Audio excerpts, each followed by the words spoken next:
Welcome back to my channel. In this video, I'm going to illustrate this beautiful style to you, okay?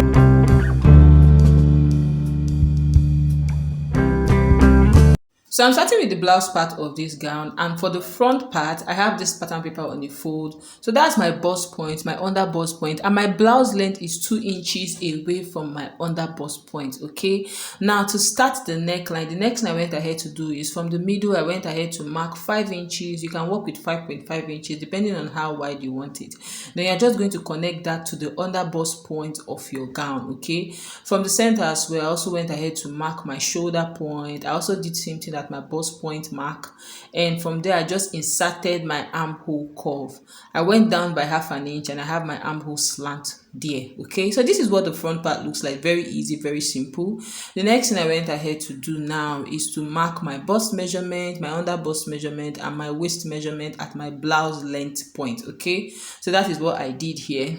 Then the next thing I went ahead to do is to insert my dart point. Okay, so you're going to insert your dart point. This gown does not have a bust here. Okay, so after doing that, this is what we have here for the front part of this gown. That's my dart point. Just everything looking pretty and beautiful. So for the back part, I went ahead to mark out 1 inch zip allowance for the back, and the next thing I went ahead to do is I placed the front pattern on the back pattern, simply because whatever we have in the front is same thing at the back for this particular style, and I use my tracing wheel to trace out all my markings of the front on the back. And this is what we have here, guys. Very simple, very straightforward. Okay, so after drafting the back pattern, the next thing I went ahead to do is, this is two of them side by side, the front and the back. You can see all the markings. I transferred everything from the front to the back. Now for the back, you notice it has a strap, so you are going to decide where you want the strap to be, and you're just going to mark that point. You're going to cut out your strap material, join it together, and attach it to that point that I marked there. Okay, just depends on how high you want. It might be 3 inches away from your shoulder slant. Okay, now that is what you are going to do when you want to attach the strap. Let's move over to the flared. Now this flared is a 360 flared, and so we are going to cut 2 pieces of 360 flared. So I went ahead to fold my paper into 4. You are going to fold your fabric into 4. Okay, when you're working with your fabric, then you're going to get the you're going to draw out your waist measurement. Okay, you want to make sure that the waist measurement you're drawing out here will be enough for you to do the pleat and also get your waist measurement when you join it. You remember that the front part has a pleat in front. Okay, so I just went ahead to mark out my desired length of flared, and I just connected my markings together. So remember, for the waistline, I'm not just marking my waistline, I'm adding extra inches for joining and for the pleat that is in the front part of this gown. Okay, so after drawing the waistline and the desired length, marking out the desired length, I just went ahead to cut. Now you can totally do this directly on your fabric. You don't have to work with the pattern paper first. Okay, so after cutting it, guys, this is what we have here for the front part of this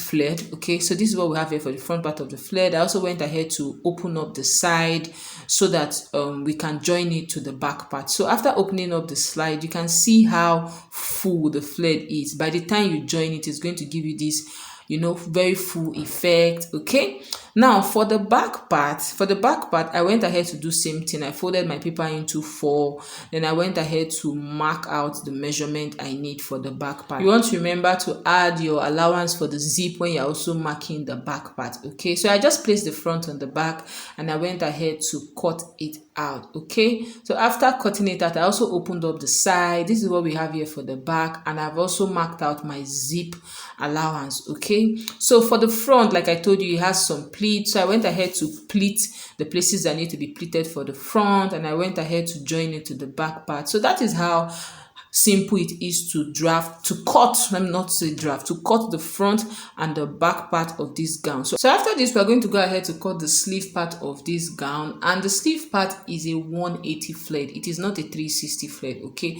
so after, you're going to fold your fabric like so, like a triangle, like a right angle triangle. Okay, and you're going to take the circumference of your armhole there. Okay, half the circumference of your armhole there, and you're also going to mark out your desired sleeve length, which is what I'm doing there. Okay, So after marking the point for my desired sleeve length, I just connected everything together.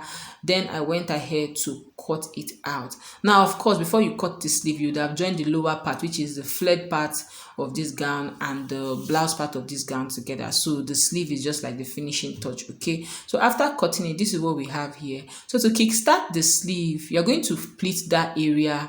Then on this side, you're going to fold it on 1-inch fold, same sewing allowance. You're going to attach your elastic and you're going to join the sides. After joining the sides, you're going to attach it to the blouse. So let me just show you how to you're going to pleat it a little bit. Then you're going to attach elastic to the bottom and you're going to join the sides and attach it.